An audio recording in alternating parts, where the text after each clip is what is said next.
One term or two, 4 years or 8, the debate is on. Donald Trump and Ron DeSantis are making the number of years that they can serve as president an issue in their respective campaigns. Now, President Trump, as you know, already served one term as president and would only be eligible to serve an additional 4-year term if elected in 2024. Governor Ron DeSantis, well, he'd be eligible to serve 2 4-year terms.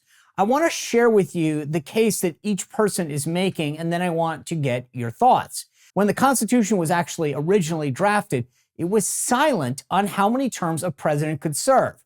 Let me take you back to the founding. George Washington, our first president, was elected unanimously in 1788 and then remarkably re-elected unanimously in 1792.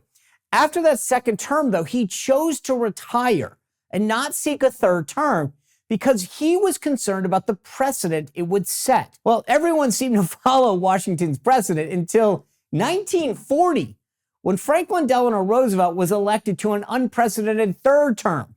And if that wasn't enough, in 1944, he sought and won a 4th term. People decided enough was enough, and we enacted the 22nd Amendment. It says no person shall be elected to the office of president more than twice. Bottom line, no matter how you slice it, you get 8 years total, 2 terms. So let's get back to this feud between Trump and DeSantis. I'll start with DeSantis since he's the one who made this an issue. He says he needs 8 years to tame Washington. Trump says he can do it in 6 months, sort of like name that tune. While in New Hampshire, DeSantis started the conversation by saying, quote, "You really need to ensure that we have a 2-term president to be able to see this to a conclusion. You really need a very disciplined, energetic president willing to spit nails and fight the needed battles every single day for 8 years. No question where he comes down on that. Well, it didn't take long for Trump to respond. He was campaigning in Iowa when asked, and he said, if it takes 8 years to turn this around, or you don't want him as president. According to Trump, we need a president who can fix things in 6 months. So here's the thing. I'm actually torn on this issue. Trump has already served for 4 years. He doesn't have a learning curve. He understands Washington. He can jump in day one and get going.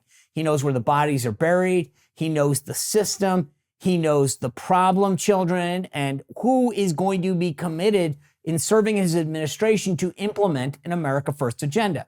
DeSantis, on the other hand, would have a steeper learning curve. Yes, I get it. He did serve in Washington, but we're really talking about understanding how the executive bureaucracy in Washington works and trying to figure out who would serve in his administration. We're talking like 4,000 positions to help implement his agenda.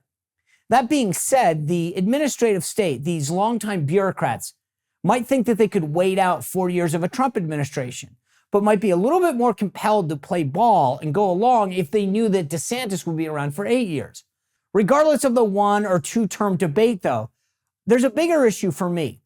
Do enough people really care about this issue to vote on this issue? Because I just don't think enough people are going to base their vote on 1 term or 2. But the one big X factor is, what would Congress look like? Because in order for either of them to really solve the nation's problems, to get at so many of the issues that we're facing, they need Republican majorities. They need a Congress to pass a lot of these initiatives. They need someone to send them bills to sign. Because cleaning house without a solid Republican majority won't happen. Democrats will stand in their way every day of the week. So winning the presidency is going to be huge, but winning Congress is almost just as important. Well, if you enjoyed this video, click the like button, subscribe, and ring the bell to make sure that you never miss another video.